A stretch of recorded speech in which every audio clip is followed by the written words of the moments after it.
Picture Boston, 1865. The Civil War has just ended. America is trying to figure out what it wants to be, and over in Harvard, a bunch of literary heavyweights are doing what literary heavyweights do best: sipping tea, arguing over commas, and obsessing over an Italian poet who wrote about sinners getting roasted like marshmallows in hell. Oh yes, hell. And what happens when some of the greatest literary minds of the 19th century, Longfellow, Oliver Wendell Holmes, James Russell Lowell, decide to translate Dante's Inferno? Murder. Lots of murder. The kind of murder that makes you think, wait, is someone out there reading Dante a little too closely? Welcome to the Dante Club by Matthew Pearl. This is not your average literary fiction. This is a historical whodunit where geniuses try to solve crimes with poetry. Let me take you through it.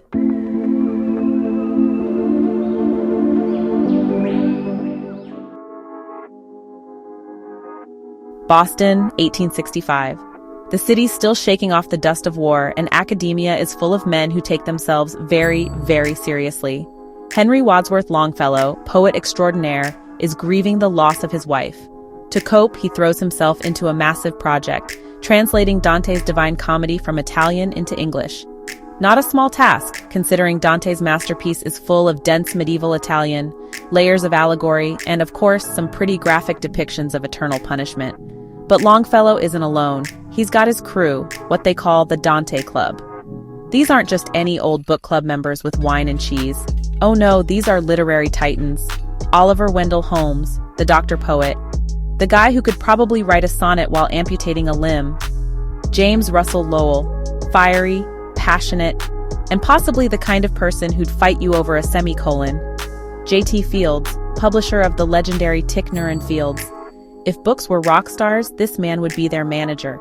And George Washington Green, historian and scholar, because every book club needs a guy who can say, well, actually, in the 14th century. Together, these men are determined to bring Dante to America. But there's a catch. Harvard hates it. And when I say hates, I mean they're practically allergic to the idea. Why? 2 reasons. 1, Italian isn't Greek or Latin. Harvard is all about the classics, and they're not ready to accept this new language intruding on their hallowed halls. 2, Dante's themes are, well, intense. The idea of introducing Americans to Dante's visions of hell and punishment? Too scandalous, too corrupting. Enter Dr. Augustus Manning, a member of the Harvard Corporation, a man so opposed to this translation that he's willing to do whatever it takes to stop it, even hiring a secret detective to snoop around. Manning is essentially the fun police of the 19th century. But while these literary gents are arguing over whether Inferno should be translated as hell or something more nuanced, something horrifying starts happening. Someone is taking Dante's punishments and bringing them to life. First, a judge is found dead, killed in a way that mimics the punishment of the neutrals in Dante's hell, those who neither chose good nor evil. Then, a reverend is murdered, his death eerily resembling Dante's punishment of the simoniacs, corrupt church officials who sold sacred offices, and then a man vying for a Harvard board position meets his end, again, in a manner that mirrors Dante's depiction of schismatics. Now let me pause here. Imagine being Longfellow or Holmes. You're just trying to have your nice, quiet Wednesday evening literary discussion when suddenly someone's out there saying, hey, you know that horrifying passage you just translated? Let's make it real. It's the kind of thing that turns a book club into a crime-solving team, because they soon realize that whoever is behind these murders is intimately familiar with Dante's Inferno. And if they don't stop them, the killings will continue chapter by chapter, canto by canto. And worse, if the public connects these gruesome murders with Dante, Longfellow's translation project will be ruined before it even begins. So now the Dante Club has to do something they never expected: catch a killer. Now these guys are brilliant, sure, but they're not exactly spring chickens. Each of them is dealing with his own issues, ambitions, family troubles, the creeping sense of being past their prime. And let's face it, they're not exactly trained detectives. They're poets. If someone asks for help finding a metaphor, they're golden. A murderer? Not so much. So they team up with an unlikely ally, Nicholas Ray, a mulatto police officer who's been marginalized and treated like an outcast by Boston's establishment. Ray brings the street smarts, the grit, and a perspective that these ivory tower scholars simply don't have. There's also Pietro Bacci, an Italian and former Harvard lecturer, who looms suspiciously in the background. Is he connected to the murders? Is he just a red herring?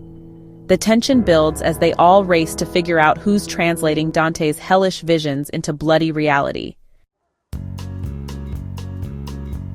Here's what makes Matthew Pearl's book so fascinating. Much of it is based on real history. The Dante Club was real. Longfellow did translate Dante's Divine Comedy. And the social tensions, the snobbery of Harvard, the prejudices of the era, the fear of foreign influence are all rooted in historical fact. Pearl's research is, honestly, staggering. This isn't just a whodunit. It's a deeply immersive portrait of Boston in the 1860s, a time when even the most progressive institutions could still be shockingly backward. Book burnings weren't uncommon, and censorship was alive and well. It's the kind of story that makes you think about how far we've come, and how much we haven't. Sure, we don't burn books anymore, we just ban them. Sound familiar? And that, my friends, is The Dante Club by Matthew Pearl. This book is like taking Dan Brown's fast-paced thrillers, adding the depth of Arturo Pérez Reverte's historical mysteries, and sprinkling on a generous helping of 19th century literary genius. It's a weird, wonderful cocktail of highbrow literature and edge-of-your-seat suspense. What I love about this book is how Pearl balances two genres that rarely meet: literary fiction and crime thriller. Usually a book that's heavy on historical detail and literary references feels slow. Not here. Pearl keeps the pace snappy. Every chapter feels like it ends with a question you need answered. The themes are also rich: censorship and fear of foreign ideas. Harvard's resistance to Dante mirrors today's debates about what literature should or shouldn't be taught. The role of art in society. Dante's Inferno isn't just a book here. It's a lens through which the characters and the killer interpret justice. Collaboration versus elitism. The Dante Club is made up of some of the most privileged men of their time, but they can't solve the crime alone. They need Ray, the outsider, the person Harvard would rather ignore. And then there's the question Pearl makes us ask. Would Dante even be as famous today if Longfellow hadn't poured his grief and passion into translating him? It's this sense of serendipity, the strange ways books survive, that adds a bittersweet undertone to the whole story. Matthew Pearl is something of a genius himself. He studied literature at Harvard and Yale, and you can tell he knows his stuff. But he also knows how to tell a good story. His writing feels like a bridge between the academic and the accessible. He respects the history, but he never lets it weigh the story down. And honestly, that's rare. Too often, historical novels feel like a lecture. This one feels like, well, a ride. A very dark, occasionally gruesome, but incredibly fun ride. So if you love books about books, if you've ever wondered what would happen if a bunch of 19th century intellectuals had to stop a serial killer, or if you just want to read something that combines history, suspense, and literary flair, The Dante Club should be on your list. And trust me, after reading this, you'll never look at a book club the same way again. Have you read this one? Or have you read anything else by Matthew Pearl? Let me know in the comments. And if you like this review, give it a thumbs up, subscribe for more bookish adventures, and remember, sometimes literature really is murder. Hey, thanks so much for hanging out with me today. If you're interested in diving deeper into this book, I've left some links down in the description. You can use it to grab yourself a copy and keep the adventure going. And if you're in the mood for more great reads, don't go just yet.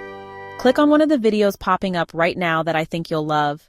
And don't forget to give this review a like, leave a comment, or even subscribe if you'd like to see more. Every bit of support helps us grow this little community of book lovers. See you in the next one.